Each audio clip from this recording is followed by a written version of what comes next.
নমস্কাৰ বন্ধুসকল, আজি আগবঢ়াইছোঁ স্বামী বিবেকানন্দৰ কেইটামান অতি মধুৰ বাণী, যি বাণীকেইটাই মানুহৰ জীৱন সলনি কৰি দিব পাৰে।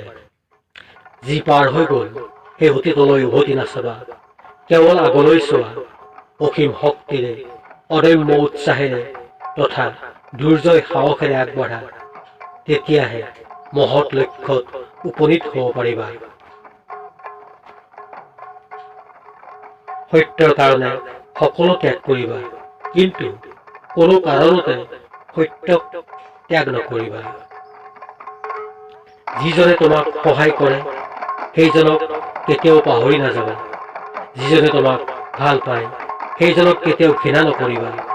যিজনে তোমাক বিশ্বাস কৰে সেইজনক কেতিয়াও নঠগাবা। তুমি যি ভাবা সেয়াই হ'ব। তুমি যদি নিজকে কমজুৰি বুলি ভাবা, তেনেহ'লে তুমি কমজুৰি হৈ যাবা। যদি তুমি নিজকে বলি বুলি ভাবিছা, তেনেহ'লে শক্তিশালী হৈ যাবা। যি সত্য তাক নিৰ্ভয়ে সমাজৰ আগত কোৱা, এদিন নহয় এদিন সমাজে স্বীকাৰ কৰিবই। যি অগ্নিয়ে যাৰ তোমাক উত্তাপ দিয়ে, সেই অগ্নিয়ে আকৌ ধ্বংস কৰিব পাৰে। সেইটো অগ্নিৰ দোষ নহয়। সকলোতকৈ ডাঙৰ ধৰ্ম হ'ল নিজৰ স্বভাৱৰ প্ৰতি নিৰ্ভুল হোৱা, নিজৰ ওপৰত বিশ্বাস কৰা।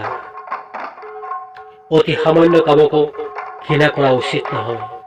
যি মানুহে অতি সৰু কাম কৰে, তেওঁ ডাঙৰ কাম কৰোঁতাজনতকৈ অলপো সৰু নহয়।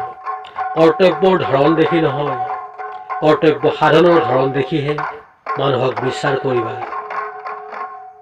আমাক সেই শিক্ষা লাগে, যাৰ দ্বাৰা চৰিত্ৰ গঠন হয়, মানসিক শক্তি বাঢ়ে, মেধা শক্তি বৃদ্ধি পায় আৰু মানুহে নিজৰ ভৰিৰ ওপৰত থিয় দিব পাৰে।